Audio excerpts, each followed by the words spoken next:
নমস্কাৰ, মই চাহিল ৰাজা। আশা কৰোঁ সকলোৱে আঁতে ভালে আছে। আজি এটা বিশেষ কাৰণ আমি গুৱাহাটী আছিলোঁ। গুৱাহাটী আমাৰ মিটিং আছিলে, তো আমাৰ মিটিংখন চোৱা হ'ল। এতিয়া আমাৰ বাইদেউ আছে লগত। বাইদেউ সুধিম মিটিং চাই কেনেকুৱা লাগিল। বাইদেউ, আপোনাৰ মিটিং চাই কেনেকুৱা লাগিল?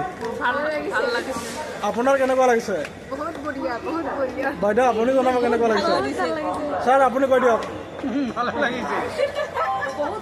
আপোনাৰ কেনেকুৱা লাগিছে দাদা? অনুভৱটো কেনেকুৱা হৈছে? মানুহ কিমান আছিলে দাদা? আপুনি এটা আইডিয়া দিয়ক। 10,000 মানুহ। এতিয়া 10,000 মানুহ যদি আমাৰ এইটো কোম্পানীত মিলি কাম কৰিব পাৰে, আপোনালোকক কিয় নোৱাৰিব? আপোনালোকক জইন কৰক, কাম কৰক। কেনেকৈ কাম কৰক চব কিছু বুজাই দিয়া হ'ব। এতিয়া আমি গুৱাহাটী আছোঁ, পল্টন বজাৰ। সকলোৱে চাব, দেখাই আছোঁ ৰ'ব কিমান ট্ৰেইন ৰখি আছে। আমিও ট্ৰেইনৰ কাৰণে ৰখি আছোঁ। এতিয়া আমি ট্ৰেইন ষ্টেচনত আছোঁ। কেনেকুৱা লাগিছে পৰিৱেশটো জনাব। ইয়াতে বিভিন্ন ধৰণৰ মানুহ আহে।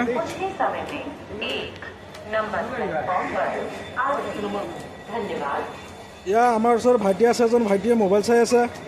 ভাইটি মোবাইলত কি চাই আছে? তেওঁ লাজ কৰাৰ কাৰণে এতিয়ালৈকে কথা বতৰা কৰা নাই।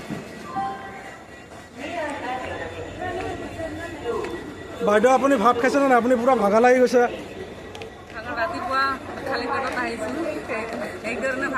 ইহঁতে একদম শেষ হৈ গৈছে।